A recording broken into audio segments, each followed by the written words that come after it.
Childproof cables, cool. I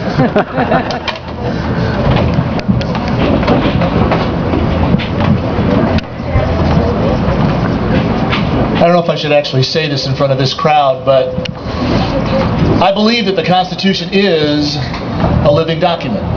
It is. It was born, as Tammy referenced, in the Declaration of Independence. When people said,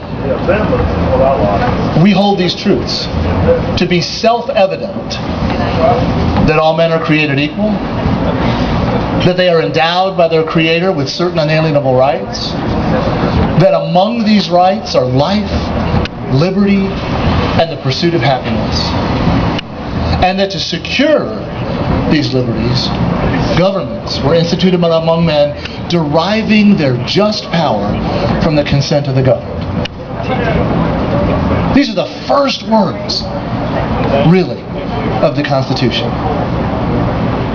It went on to say that the last unalienable right is that if the government ever turned on the people, then the people had the right to get back on that horse and replace the government with something else, another form, another style, to secure their liberty and happiness.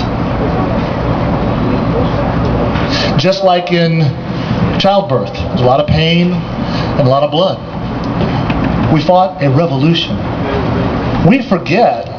Wars have become sanitary these days. My son is in Afghanistan right now at Bagram Air Force Base. We've listened over the years as the people have told us about 4,000 American soldiers that have died. Each one of those men and women was somebody's parent or sibling or child. I'm not trying to minimize the loss, but folks, 4,000 in 8 years? We lost over 12,000 in 8 hours at Normandy. The cost to America in the Revolutionary War,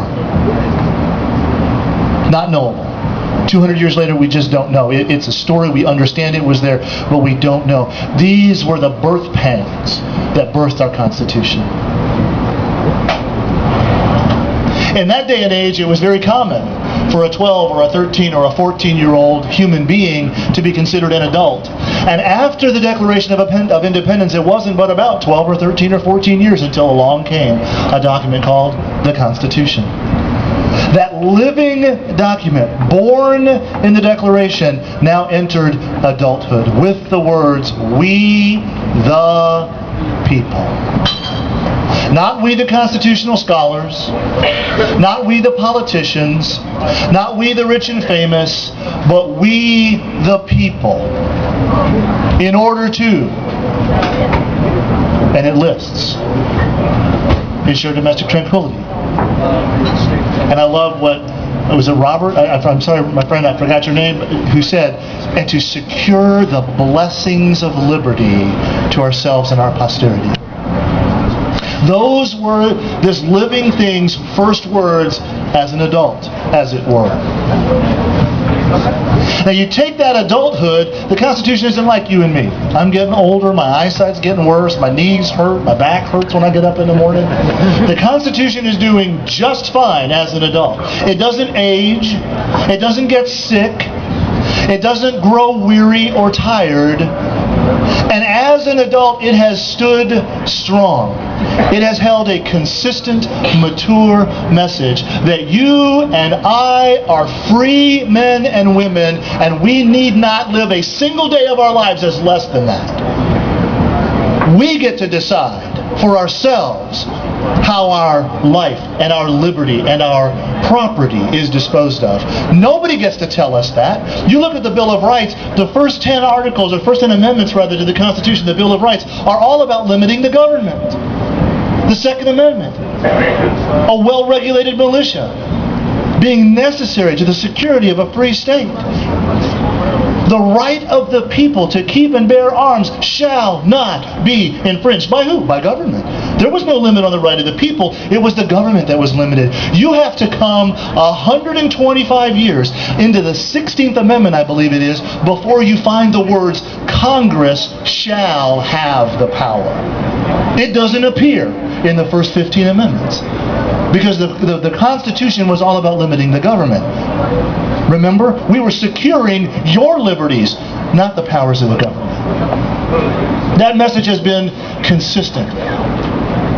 But the one thing the Constitution is not is bulletproof. It can be poisoned. It can be stabbed. It can be shot. It can be destroyed in a variety of ways by enemies. It can't get sick or tired, but it can be destroyed. That is what is happening today. The government that was instituted to secure your liberties in many instances has become the single biggest threat to your liberty. Look at the legislation that's being passed. The nanny state. You're told what to do, what not to do. Someone else decides what's good for you and what's bad for you.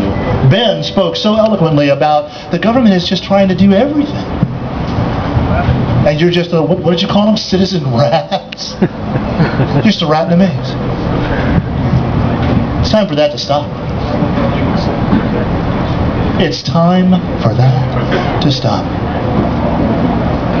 When the Constitution was written, it didn't mean anything. It's nice words. It went out to the to the colonies, and men and women like you and like me read the proposed Constitution, the proposed plan for the structure of our nation, understood what it was meant. Not being constitutional scholars, what were they? Mostly farmers. Small businessmen and women, stay-at-home moms, students, everyday people, not politicians. House of Congress and the Senate didn't exist yet. Not state leaders. The states didn't exist yet. The country didn't exist yet. It was just colonies. People read that document, understood the sort of government that it would produce, and said, that's what we want.